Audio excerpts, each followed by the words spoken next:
another area that gets focused on, and then another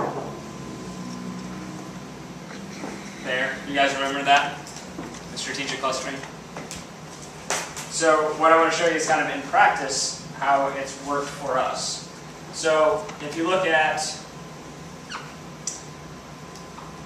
the types of clients that we've worked with, you know, you're looking if this is their revenues.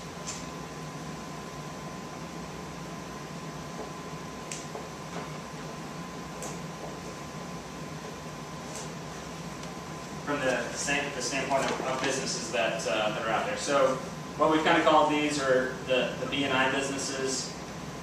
Probably be better to go below it. These were kind of the accelerator businesses, EO businesses, and then these are kind of medium, mid-sized business, and this is more big business. So what you're going to have here is about 96% of businesses live below the 1 million line. And then about, I think it's 0.001% ever get to 100 million. So call this 1% here at 10 million. So for us, if this is a timeline-wise, we kind of went like this with the clients that we worked with. From the standpoint of, we started working with B&I businesses, so that was, you know, and if you start even before that, you've got college. You know, so specifically, it started kind of with working with student organizations.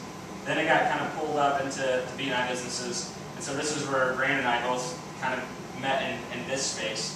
So as we started working together, we have kind of sporadically all over the place, but once we joined Accelerator, that cluster started kind of solidifying, and so we kind of got pulled up into there. And you know, we've had some bigger clients, some smaller, and recently we've really started to be kind of in the 1 to 10 range. You guys notice that, like the clients we're working with are starting to be bigger. So we've kind of gotten pulled up into that range. So from a growth perspective, we've really focused in on kind of pushing ourselves one level above. And this seems simple and it seems intuitive, but what you got to keep in mind is traditionally growth patterns focus within vertical markets instead of where we're looking horizontal markets. You know, we talked about we work with the horizontal cross-section of entrepreneurs.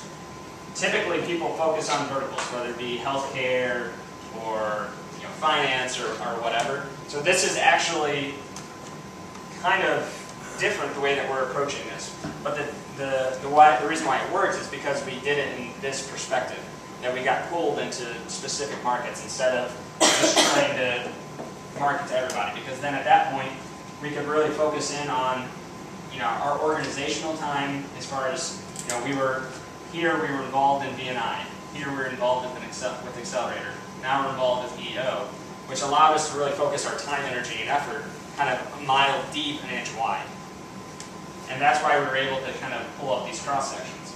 So over time, what you're going to see is, and where this came from, as Tony asked a question last week of kind of what's our growth plan, is these little dots that are in here, they're businesses that are growing also. These aren't static places in time. So over time, some of these businesses are going to continue to grow, but we're going to grow with them.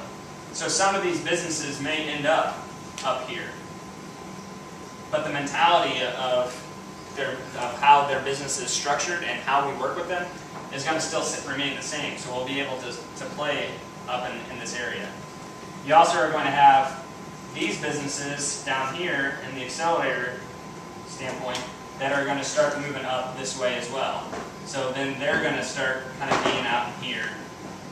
And so we're going to have more of those $1 to $10 million businesses. So over time, we're going to have not only more businesses here that we're going to be able to work with, but we're also going to have some of these businesses that pull us up out of our normal starting range, but they're still going to have the type of businesses that we want to work with. So we're going to have two kind of growth patterns, is that it's going to go over and up. So at some point, we're going to have lots of businesses in the 10 to 100, but they're going to be ones that have the mentality and the entrepreneurial spirit of 1 to 10. Does that make sense? So the cool factor about this is the point that we've only had to focus in on our marketing and our time on one little space. So if this is your whole spectrum of who to focus in and who to market to, it's really a lot easier and a lot more cost effective to focus in on little small targeted areas. This is where we talk about targeted marketing. And it's no different for, we kind of practice what we preach in that standpoint. The difference is that we're targeting our niches in that horizontal cross section. What this is going to allow us to do over time is continue to grow our business and never really run out of clients. The agencies that focus on those types of businesses, that's where it becomes ultra competitive, where you've got thousands of agencies trying to compete for the same business. And more often than not, those companies bounce around because they want to try new things. The great part about being in this section here is that there's almost an unlimited number of potential clients. And the same thing will happen geographically. If you think about it from kind of a time versus distance perspective, right now you could probably put this same spread, the orange circles being St. Louis, and we've got a client in San Diego, we've got a client in Texas, we've got clients in New York, we've got clients all over, just kind of scattered. But we don't have the budget, the time, or the resources to try to market to nationwide. What's going to end up happening, though, is, say Satish turned into a referral machine, and we started getting lots of potential referrals in San Diego. Okay, we'll have to go to San Diego to do some more business. It'd be terrible. But the thing is we're going to get pulled into San Diego, or we're going to get pulled into New York. We're not going to push it, because that's just not an effective use of resources. So in the same spectrum, this can be used with markets, both in verticals, horizontals, and geography. Questions? Did this clarify anything? Did you guys already know this? Do your mouths work? Yes. Thank you. Do you understand the strategy? Let's start with that. So it's working with businesses that we're going to keep working with while they grow, and we do as well. Mm-hmm. That's my main takeaway. So there's that part of it. We're going to continue to work with businesses as they grow up into our space, and hopefully as businesses grow out of our starting block, then we stay with them. So then we have kind of a two-part. Okay, so that horizontal is the businesses that are coming up and into that space. Yes. So that's these. The other cross section are the businesses that are already in the space and going to move beyond it. Correct. So there's these two growth strategies, 1, 2. What this will allow us to do by staying in this space right here is this allows us to really focus in on our competitive advantage. So our competitive advantage is to be quick and nimble and effective, but bring that high-end strategy and high-end creative. So I've given this analogy a few times. Working with big businesses, we've got the talent here to do that. The problem is the bureaucracy and the red tape that you have to deal with. I mean, you guys have worked on a couple of these types of clients. It's meeting after meeting, and it's have to check with legal and all these other things. And so what ends up happening is it gets mired down into details. So it's kind of like the greatest show on turf back in the the late 90s, early 2000s. If they were on turf, they could be fast, they could be nimble, they could make the cuts that they needed to make.